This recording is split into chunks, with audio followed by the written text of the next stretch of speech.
digital pour le secteur du retail. Son titre, Retail Media et Data, piliers stratégiques du commerce moderne. C'est avec Marc Fischli, Executive Managing Director EMEA pour Criteo.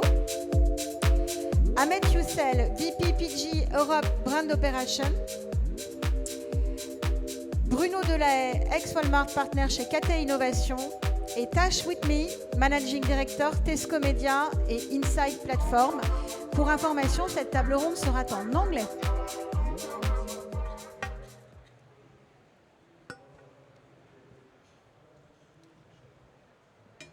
Well, bonjour and good morning. We will have a round table in English. I have the pleasure of having a fantastic international panel with me. But quickly, let us introduce ourselves. My name is Marc Fischli. I lead the Criteo business in EMEA. Criteo is the world's leader in commerce media and retail media. And I'm delighted to have distinguished guests with me. Maybe Tash, if you want to introduce yourself, please.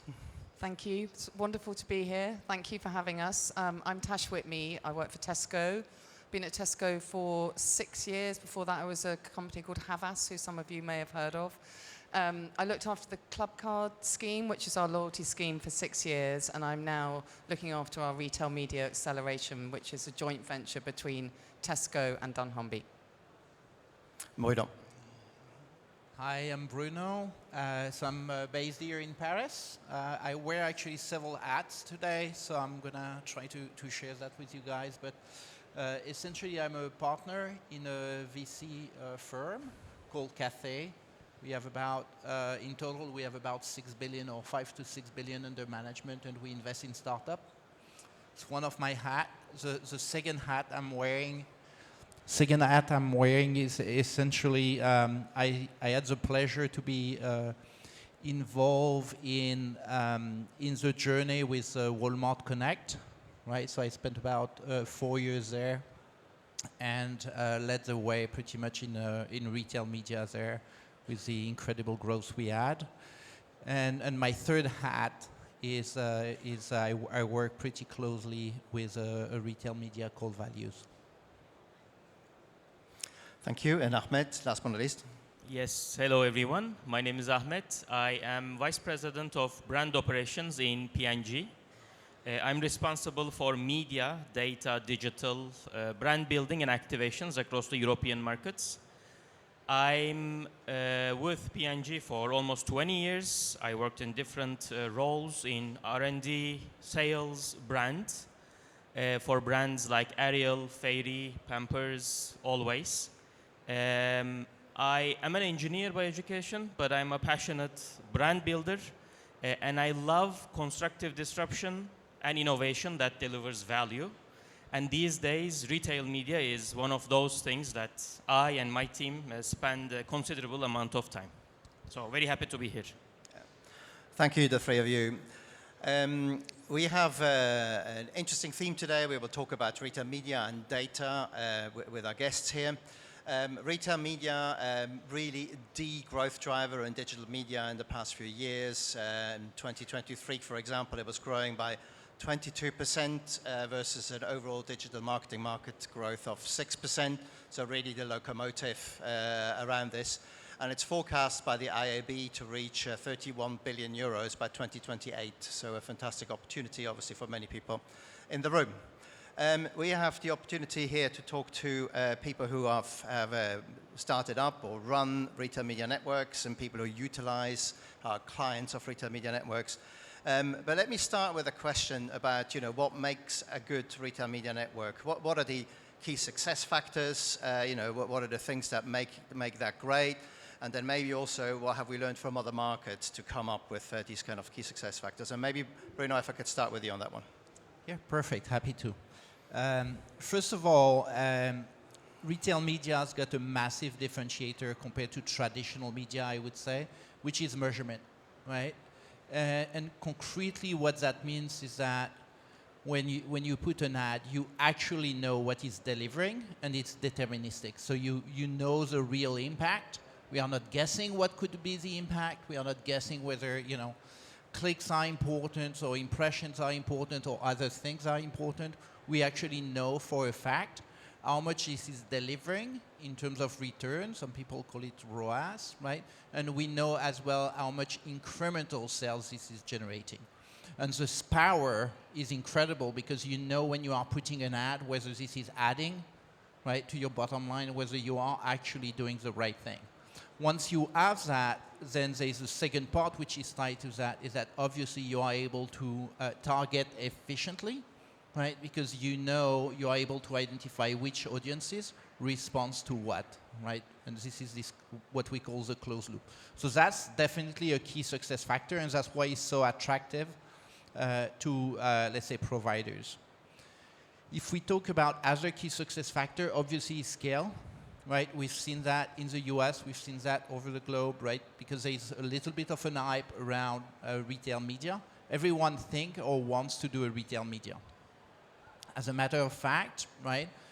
Of course, this is delivering tremendous margin. Of course, it's hugely impactful, but it's also extremely difficult, right? And you actually become attractive as a retail media only if you are able to operate at scale. And what scale means is that you need to have the inventory, right? You need to have the traffic, you need the audiences. You need to work with lots of brands, right? And you need to carry lots of products, right? And we've seen in the US companies that essentially had huge audiences, but they were only selling their own product, for example, right? That makes it very difficult to have a retail media which is very profitable, right? Because you have no one to sell it to. So essentially, you need to mix all these ingredients. Other learning I had from the US that I wanted to share there is very often people see, and especially in the retail world, see, well, you know, you are adding ads, you are putting some ads as a consumer, you're saying, hey, you are going to get more ads. And people get pretty defensive when you talk about it, and you are saying, well, you know, it's more ads, it's actually maybe detrimental to the experience of the consumer. Right, so let me tell you a little exercise we did in the US with Walmart. So what we did is that we created one website, right, or we had our traditional website. We copied this website, and what we did is that we removed the ad, and we removed slowly more and more ads from this website. And then essentially we took our website and put more ads on it, right? And obviously when you ask people up front, which website would you want to see? Everyone is like, oh, I want to see a website without ads, right? They're all like, I don't really like ads, right? When you don't actually ask the question, you go to the people, have them navigate through the sites, and then ask them, you know, which websites they actually preferred, right? People actually all preferred, right, the website with more ads. So it actually gave us lots of indication. First of all, it told us, right, you don't deteriorate the customer experience or the consumer experience with ads, you improve it. The other thing it was telling us, which was very interesting, is that we were not actually ads enough, we were not even putting enough ads on our site. So we had like margin of growth. And the reason of it that we kind of thought about is essentially when you drill down, what you discover is that if you have a website without any ads, you have no structure on your website. So it's actually very, very difficult to navigate a website which is not structured with ads, right? So the ads are actually helping, they are enhancing the customer experience, and that's one also of the beauty of retail media. Thank you, Bruno. I retain one piece, which is scalability, which we'll talk more about, but I'm sure one thing that Tesco also has in its armory. Yeah, so, I mean, I love that idea about the website. Might take that back. So I'm going to come at it from a slightly different angle, and I imagine there are a few retailers in the room who are either on this journey, starting the journey, getting more sophisticated in it. And so I'm just going to talk to you a little bit about some of the things that we've done that have helped us accelerate. And some of you may have heard of from our colleagues yesterday. I think we had a couple of colleagues on stage. But the way we think about it is, number one, it's a journey, not a destination. You are never going to be there when it comes to retail media. And so through that lens, it can either be really exciting or really daunting. I happen to find it exciting, which is a good thing. When we think about scaling up our retail media business, we think about it through 3 lenses. So supply, demand, and operations. And there's just a few hints and tips under each of those. So supply, try to build as far as you can an omni-channel portfolio of inventory. Now, obviously, that works for some retailers who've got in-store, off-site, online. Wherever possible, do that and be really clear what each type of inventory is going to add in terms of how it's going to make it more effective and more efficient for your advertiser clients. And if you don't have a multi-channel business, just be the absolute best within the channel that you've got and really double down on that and be clear what your USP is. Don't try and be all things to all people. So that would be number 1. Number 2 would be work with your clients, and I'll come on to the word client in a minute, rather than supplier. Work with your clients to plan up front, to think about full channel briefs, multi-channel briefs, full funnel briefs, so that you can start to change the conversation that you're having with them. Be innovative in the types of formats that you want to go after, and be clear that they're additive to the journey that you're on. And last but not least, be a media brand. It's really hard for a retailer to be a media brand, but be deliberate about the way you talk about yourself, the way that you are in public as a media brand as well as a retailer. From a demand perspective, it is not suppliers, it is clients. And that's a really big cultural shift for a retailer who is used to being brilliant at buying and maybe not so good at selling. So be clear that they are your clients and that you are there in service of the outcomes that they want to deliver. Work with your clients, your advertisers, to build joint business plans that really benefit everybody, that are planned in advance and that very deliberately, of course, activate the trade plan, leverage and activate new product development and big bets, but also significant test and learn plans around upper funnel and digital so that you can scale into that area, because that's where the incremental money is coming from, not from the trade pot. And then last but not least, and I'll touch on this again towards the end, you have to think really differently about the way you operate when you're building a retail media business inside a retailer. And it is a constant journey of change management. But one of the things that we found really helpful is building the notion of one team. So bringing together from the advertiser, the brand director, the media director, the e-commerce director, the shopper director, and if you're really lucky, the retail media director. Not all CPGs are there, some of them are. Bring them together with the media agency, with the right colleagues from the retailer, probably the commercial teams and the customer teams and the channel teams, and the right people from the media organization, and work as one team and show up as one team. As a retailer, it's your job to be helpful, not fragmented. It's your job to be cross-functional, not functional in the way that you show up and serve your clients. Thank you, Tash. Super. I hear a lot of humility and, change of mindset in there, which is fantastic, and then we can start to see the benefits of this. But Ahmet, you're on the receiving end of this. You're now a client and no longer a supplier, which I'm sure you're delighted about. What is your view on the key success factors of retail media? Thank you, and it's great to be on the client side on this part of the journey. I fully agree with everything Bruno and Tash said. I'm going to elaborate a bit broader on our business model in P&G, which I think is similar in many aspects to many brands, and then try to highlight and articulate a bit on the role that retail media can, and in my view, should play. So at P&G, our mission is to grow the categories we play in. So we're here to not take only a bigger part of the pie, but actually grow the pie. And this requires a holistic and all-in approach, meaning we need to attract more consumers, delight them with better products, and at the end, justify the value that they pay.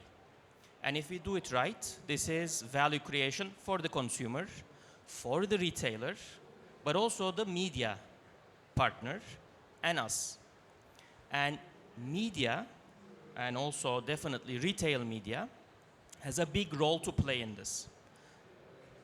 The way we look at media is very simple. We look at it through a triangle, which we always articulate as effectiveness, reach, and efficiency. At the end, what we want is this three-legged stool. I like to call it like a three-legged stool because if one of them is not there and you forget about one of them, then you're not in balance. So you need all the three elements of it. At the end, what we want is to reach all potential category buyers in an effective way, which means driving sales and the category growth, and in an efficient way, meaning ROI, return on investment, so that we can do it in a profitable way. And if we do it right, we create value for everyone. Retail media can play a much bigger role, but I don't think, to be honest, we're there yet. And on this one, I think there are a few key requirements that need to be met for us to unleash further the potential.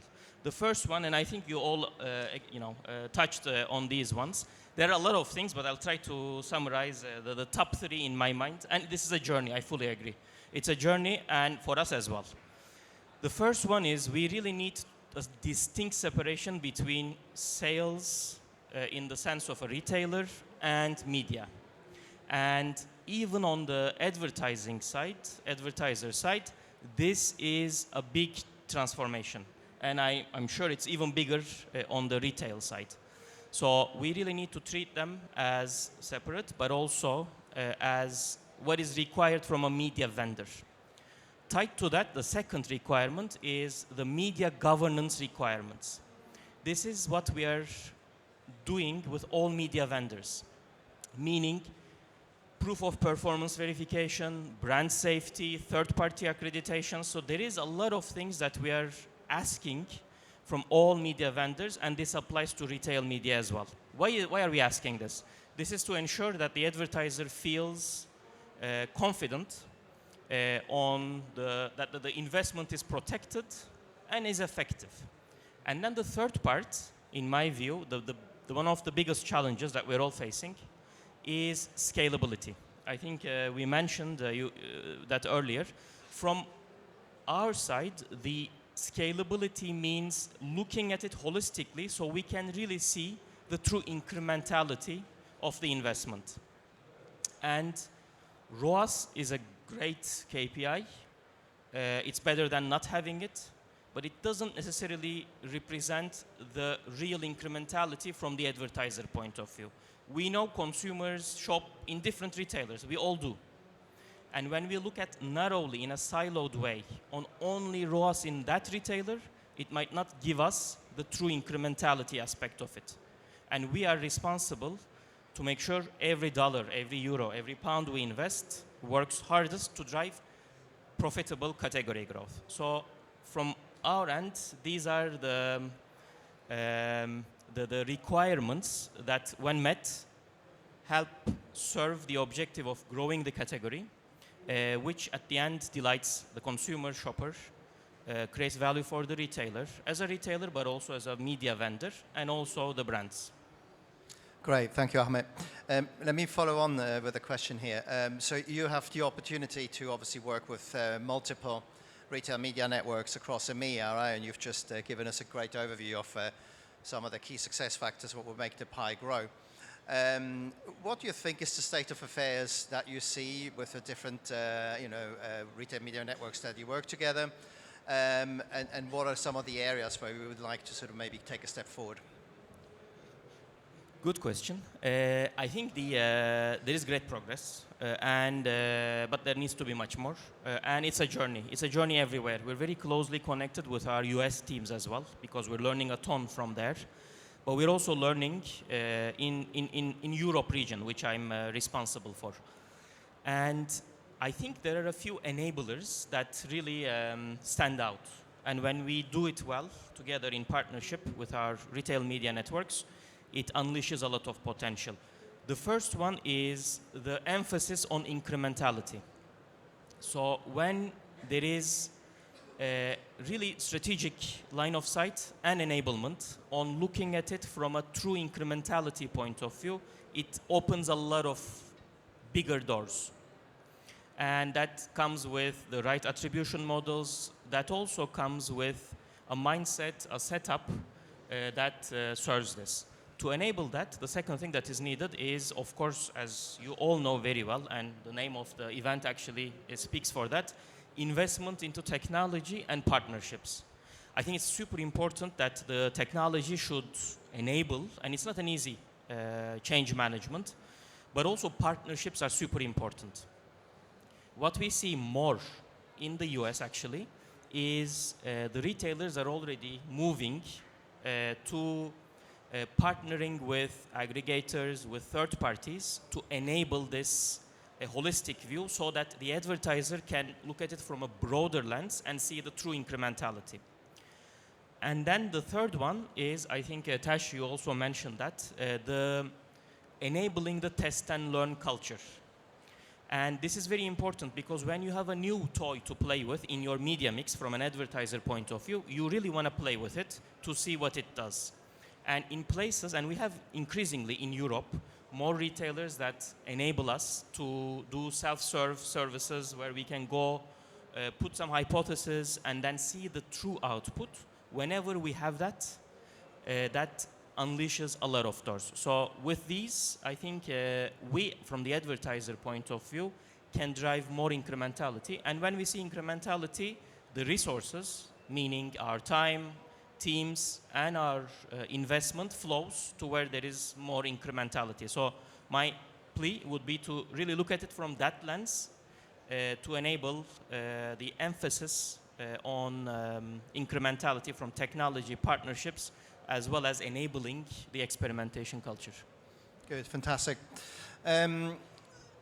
We at Criteo usually say that to do retail media well, there's three things you need. You need commerce, a site or a store. To do that, you obviously need inventory, right? And then you for sure need data, right? Which is the second big pillar of our panel today. We've heard throughout yesterday and today on this stage the importance of data for things like personalization, hyper-personalization, and where that's going to lead us, right? We also know that a lot of hype is going on at the moment about artificial intelligence, but we also know that the artificial intelligence is really only ever as good as the data it has access to, right? So you got data at the heart of retail media, you have data at the heart of AI in its former guises and its new Gen AI guises and etc. Maybe Bruno, let me start with you. What sort of data sets do you guys think are necessary, are you using to be great and performing as a retail media network at values, for example, at Walmart in your past? And has this changed with the arrival of Gen AI? Yeah, so as you mentioned, retail media is all about AI and it's all about data, right? So if we split a little bit between traditional AI or maybe machine learning, right? I think the base of the data is always in retail coming from the transactional piece, right? So we start from the transactional piece, we gather this information. That means we have information there on products. It means we have information there on people as well, right? So that's kind of the backbone. And I think if retail media needs or wants to remain relevant, that means that we need to keep being better at that, right? And to your point earlier, right, not only focusing on transactions, but also focusing on incrementality, right? And I would say probably not at a generic level, which means that when you are generic, it's always, and you do MMMs or this type of stuff, it's always easy to show incrementality, right? When you actually drill down to individual transaction and high quality data, then it's a completely different ballgame. So that's kind of the first point around data there, right? The second element to have in mind around data is the broader the data set you have, the better, right? Which means that very often we stay a little bit narrow within our retail media network or within our retailer, right? Very often we even essentially put on the side trade marketing activities from essentially the retail media activities. And I think every time we narrow down too much our data sets, we are actually missing the point, right? And we are introducing lots of unknown in our data. So there's definitely a huge effort which is being made. I know that at Walmart we had a massive team working on the data and trying to always get better, right? And that's always in a collaboration with what I would call partners, which are suppliers and clients, right? Which are obviously the same. So that's one element. To answer the second part of your question there, essentially what is specific in retail media in my mind for Gen AI is that Gen AI in my mind and is for most industries it's a massive disruption. When you actually narrow that down specifically to retail media, I think more than a disruption, it's mostly going to enable us to realize some premises that we've done before, right? We talked about true personalization, we talked about optimizing, being more efficient, but essentially, I don't think there will be a massive change outside of being a lot more efficient and realizing some of the vision we had before, thanks to Gen AI. I think where the real disruption is going to come from is from retail, which means essentially my expectation is retail, like many industry, is going to be massively disrupted by Gen AI. Right? I think the interface between the consumer and the retailer is most likely going to change massively, and this is going to trickle down into and impact retail media. But I don't think we will lead the change in that sense. Right? I think essentially the disruption will come first to retail, and then we will be impacted. And the rest is more, optimization. Great. Ahmet, let me come to you. So our friends in retail have one advantage, that they have an abundance of first-party data, right? You have some, but it's obviously a different starting point for you guys. What are your data strategies at P&G? And maybe talk to us a bit also about your data collaboration efforts you're doing with some of the retailers and retail media partnerships. Yes, that's a very fruitful area. And we look at it as, there's a lot of data and we can look at it from many different angles, but for simplicity, we look at it from like the consumer side of the data and the shopper side of the data. The consumer data is all the qualitative and quantitative data that we gather, first party, sometimes, we have a lot of surveys, researches to understand the consumer's attitude and needs and motivations towards our categories. This is our expertise that we need to keep building and always, be at the forefront of. But then comes the shopper insights and the shopper data. And our retail partners, as Marc, you said, have excellent data on the interaction with the products, the browsing behaviors, the purchase data, which is super valuable, and the measurement part of it, which is real time, which is super important. So how we see the biggest value generation together is bringing these data sets together so that we can, because at the end, shopper and the consumer are the same people. But we need to bring it and we need to look at it holistically. So it enables us to, as Bruno, you were saying, looking broader and not in silos, but actually broaden our understanding and driving more actionable insights in real time from this partnership.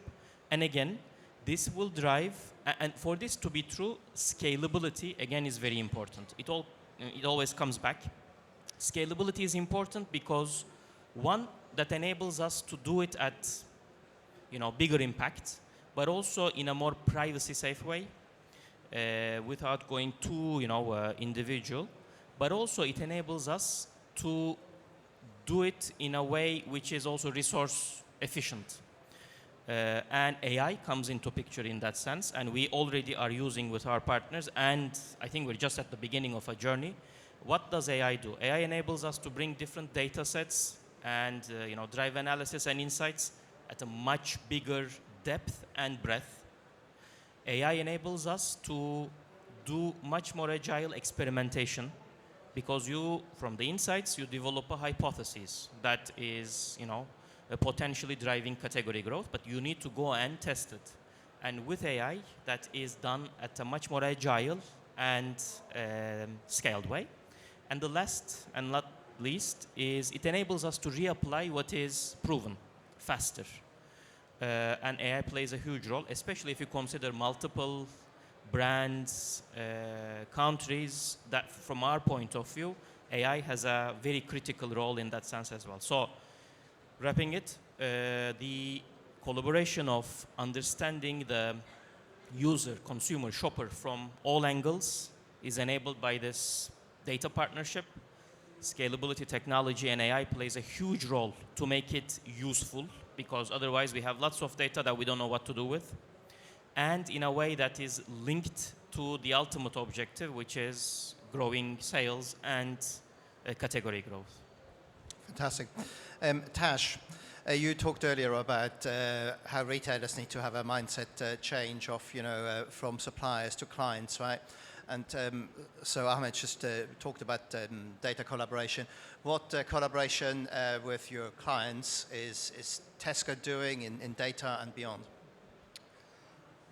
So, I think retail media is a massive collaboration opportunity, and we're stepping into that, I think, as an industry. But pretty much everywhere I look, whether it's within the business, the retail media business, the way that retail media business needs to collaborate with the core of dunnhumby and the amazing 30 years of data science and bring that in the right way, the way that we need to collaborate with our colleagues in retail, whether they are the colleagues in the commercial teams, the customer teams, the .com teams, the channel teams, who have a propensity sometimes for a bit of organ rejection when we're talking about retail media, because we have to collaborate through the notion of this is what it will do to benefit the customer first, the advertiser second, and the retailer third, because the outcome of that brilliant collaboration will benefit the retailer. And it's a massive change management program. Like, we are changing processes, looking at interfaces, looking at guardrails the whole time to make this a reality. Specifically with our partners, we tend to think of the advertisers in two kind of macro segments. So you've got the really sophisticated players like P&G and others and their agencies, and what they need from a retail media business is slightly different to a smaller CPG, and we've got to be really careful not to forget the smaller players. And so we think about, with as a big CPG, like, how do we collaborate from a data and a test and learn perspective to actually prove that it is worth diverting brand and digital and media funds away from other players into retail media? And so there are multiple ways that we collaborate. So test and learn plans, joint business plans, how we bring the data sets together, as you've mentioned.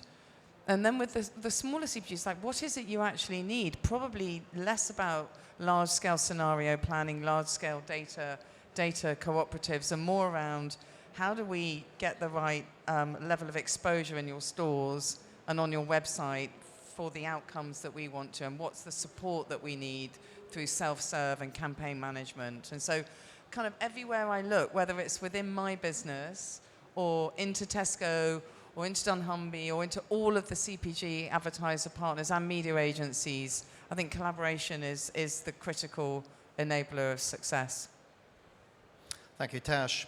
Bruno, from your experiences both here in Europe and in the States, any examples you would like to share on great collaboration between retail media networks and your clients? Yeah, I think, so let me come with maybe a slightly different angle there, but collaboration is essentially super important there. Essentially, to be successful, we need to work together, right? One of the key things in the collaboration, in my point of view, is also being very transparent. Obviously, our partners, so whether we call them providers or clients, but our partners are come at it with a very different angle, right? Retailers, as we said earlier, are very data rich, so we have lots of data, right? If I want to pull that to the extreme, right, lots of these providers are data poor, right? Again, to the extreme, right? So obviously, you know, the view as a provider is to say, hey, you know, I want to put my hands on this data, right? Because they allow me to understand the end consumer and understand what their needs are, right? The view of the retailer is very different. Is to say, hey, you know, I own this data. These are my consumers, right? So I do whatever I want with those data. And I think essentially acknowledging this starting point, which is obviously a painful starting point, but acknowledging that to start with, and then working to a path where we are sharing the right insights rather than sharing individual data is really what we need to come to, right? Which is essentially what is the level of data we need to share so that we maximize the value of the partnership. And when we maximize it, obviously we maximize it for this partnership between the, say, the provider, client, and the retailers, as well as the end consumer. And if essentially it's not a triple win, then this market is not going to grow the way it should. Fantastic. We're obviously in a big week for ad tech, for retail media networks. It's Black Friday week, not only for ad tech, for retail in general. So there's definitely one eye on the short term for people here on stage. But of course, if we start to look out a little bit into where the industry is going to go in 2025, I would like to get your opinion from my panel. If you have one wish for 2025 for the industry overall, what would that be? And I'm going to start with Tash, please. Love this question. I think too often we forget creativity in retail media. We think about inventory, we think about execution, and we don't think about genuinely creative activations that are right up there with the big brand activations, advertising, fantastic CRM. So my wish for the industry is that that we include that, and that we're ambitious and proud about the level of creativity that we can bring into our retail media partnerships. Thank you. Ahmet, please. Actually, I really like your Tash, so I wish I thought about that, and I was the first. But I'm going to say something else. For me, the one big wish would be to have more established, more standardized measurement that enables us to see the true incrementality and campaign performance. If we can do that, that will build further trust among all the stakeholders, starting with consumers, with brands, as well as retail media networks. And it will drive more transparency and enable the advertiser to really make more educated, right investment choices, but also see the outputs. And if we're able to do that, I strongly believe we can unleash the full potential behind retail media networks to grow the category together by delighting our consumers and create value for all stakeholders. So that would be my wish. Thank you, Bruno. Yeah, so I would add to this 2 wishes, so that would be a third one. So for me, it's really the in-store side. Right. There is obviously, and we've seen it and discussed it, there are a lot of changes and improvements that are happening in store. Some people call it DOOH, but it's kind of the retail media in store. There's lots of improvement. I still think that we are falling short in terms of what could be done. There's a million additional things that we need to be done there. Right? And I think once retailers are able to really unlock what is happening in store, that's going to be a game changer, because 80%, at least 80% of transactions actually happen in store, and to this day we are not actually very efficient at doing one of the core things in retail media, which is measuring the performance, effectively measuring the performance of what is happening in store, right? And really, if I put my hat as an investor and a VC, if there is anyone there that thinks that they've tracked the solution, right, to in-store measurement, right, at an individual level, then they should come and talk to me right away. Thank you, and let me add my own wishes for 2025, and I'll also have 2. We've talked quite a bit on this panel about collaboration. I talk a bit about the software and the hardware of retail media as a universe, right? And both need to be right. A lot of energy always goes into the hardware, and that is obviously very important. But to really go to the next level, some of the things, the interpersonal things, the collaboration, what I call the software, also needs to start coming through. So that's my first wish for 2025. My second wish is that we are open, and maybe more open, to listen and take learnings from other parts of the world. Our colleagues in the United States have a great opportunity to learn from Europe of the power of omni-channel. It's still very one-dimensional over there. It's sponsor product mostly. I see 2025 as the year for our American friends where this is opening up and the power of omni-channel is starting to come through. And I hope for us here in EMEA to look a bit to the US and look at the power of scalability and what needs to be done. And sometimes things need to be simple and a bit boring. And yeah, that might not be the sexiest thing on the planet, but you know what, it works. And the guys over the other side of the Atlantic have shown it. So with that, it stays to me to thank my wonderful panel, Tash, Ahmet and Bruno. Thank you very much for a great panel.